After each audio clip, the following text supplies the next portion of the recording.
Oh my god. It's time to talk about Marble Zone. While I think Spring Yard is the worst level in Sonic 1 because of the enemies, blocks, and the boss fight, Marble Zone is the opposite. There are so many things I absolutely adore from Marble Zone, and I truly think it's better than most zones in Sonic 2. Yeah, I know, that's a really big hot take, but come on. I think Marble Zone is good, and nobody, and I mean nobody, is ready for my later hot takes. So without further ado, let's start with the imperfections of this beautiful masterpiece. Firstly, while the level design in this level is immaculate, there are definitely parts in this level that are an unfair drag. In the very beginning of Act 3, there's one of those sections where you need to stand on the green block and jump over purple ones, but this one is unlike any other one in the level because there's no secret 1-up and a ton of rings to get, there's no interesting set pieces like fireballs or crushing spike walls or anything like that. You are here just waiting for the stupid lava geyser to blast you up, followed by waiting for another green block to pop out of the wall, which literally takes ages. And it doesn't really help that you can get there when it comes back in, so you have to wait for another a bajillion seconds just for it to come back out. This is definitely one of the most pace-breaking parts of the zone. There's quite a few parts of the zone that are extremely boring. There's nothing interesting to do in said parts, and the level design of Marble Zone, which is not quite the same as Green Hill, isn't really helping itself to have extremely slow and boring level design. And these are the parts that people tend to hyper-focus on when you're talking about the negatives of the zone.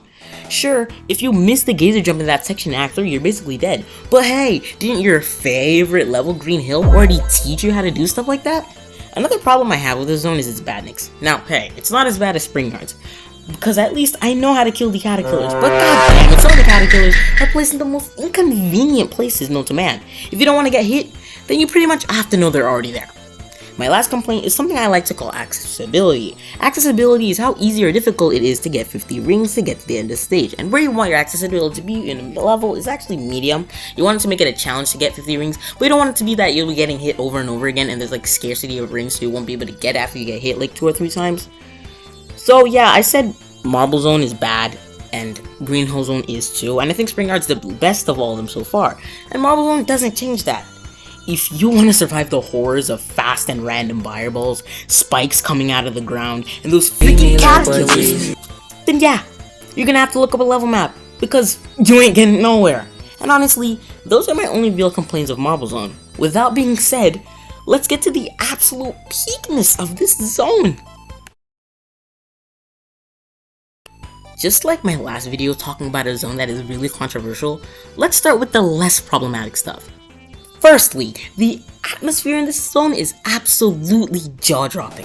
Really? An ancient ruin with white pillars, large skinny trees, mountains, and an underground section with torches and handles? How could you not love that? By far the best looking zone in Sonic 1, and is on par with Quaz Quadrant, another level I love for the beautiful backgrounds and great environments. Secondly, the music is absolutely bumping! Labyrinth does have the best non-boss song in the game, but the best non-boss section of any song in Sonic 1 obviously goes to Marble Zone's.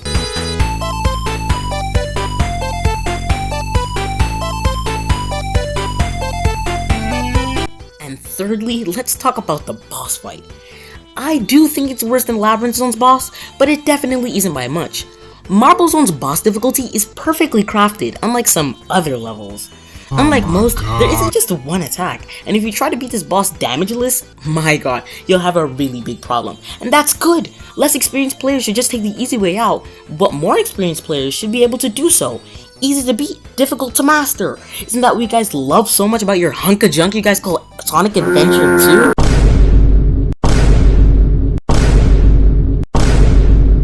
I'm just kidding, guys. Sonic Adventure 2 is my favorite Sonic game too. I love its speedy action, intense story, and breathtaking visuals. Are they gone? Okay. Now that part all of you have been waiting for, the level design. Look man, there's only one thing I have to say about the complaints here, and that's, damn bro, you are really complaining for nothing because you have no freaking reason to do so. In Act 3, right after the part I was yapping about my bad stuff about Marble Zone, there's a secret wall allowing you to skip huge portions of the level. In every other geyser section of the level except that one part in Act 3, there's either a way to jump over everything using momentum, you know, the things you guys like about— No, I already made that joke. Or, you could have hidden items in the wall, and still also have a way to get up faster than the geyser lets you. There's nothing to really complain about with most of this level design, because if you don't like it, you can just skip it by being good at the game.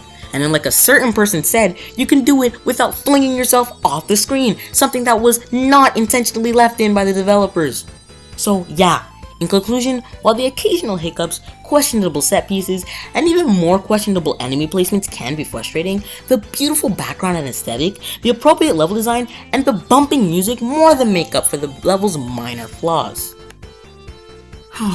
Okay, this is getting ridiculous. Okay, so initially I had the idea that every one Tuesday I'd be posting Sonic content, but a lot of stuff has changed since that first video I made about all the Sonic tubers that I liked and what they could improve on. A lot has changed. First of all, Geometry Dash 2.2 came out. A very big thing. Like, you don't realize how long I've been playing Geometry Dash. Ever since I was a kid, like a really long time ago, I've played Geometry Dash, and 2.1 came out and I was there to see it happen. Like, I opened my iPad, whatever I was using at the time, iPad or whatever, and I saw Finger Dash, the new 2.1 level. So yeah, it's been 7 years of me waiting for it, me not playing the game, me playing the game, off and off, watching news, seeing if 2.2 comes out, and when 2.2 came out, I was speechless. So this is a really big thing, and also I'm kind of getting tired of Sonic. Like, I don't really see anything cool to do. The only game I want to play is Sonic Unleashed, and that isn't out. Like, I can't get it. Sorry, it's not out. It's not that it isn't out. I can't get it because, like, either I don't have an Xbox or a PS3, but, like, I do, but, like, I don't know how to set it up, and I'm not really gonna try because I'm just too lazy. And, like, there's a lot of stuff going on. There's school, like, we just started going to another school. It's a lot of stuff that's going on right now, so it's me, like, not just losing my taste in Sonic, getting interested in other things, like, doing other stuff. Really, it's just a lot of stuff that's going on.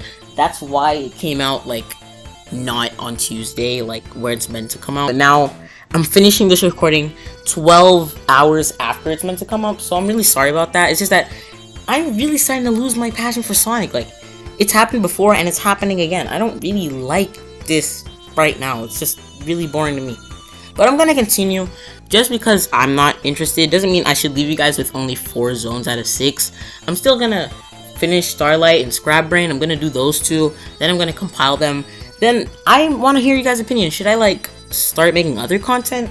Because I want to keep this a Sonic channel, but at the same time, I'm not really liking Sonic right now. It's getting really boring. Like, I still want to post more Sonic stuff because, like, I know a lot of people like it, and, like, I don't know what to do. I'll just figure it out. Have a good day or night wherever you are. I forgot to say that in the last one.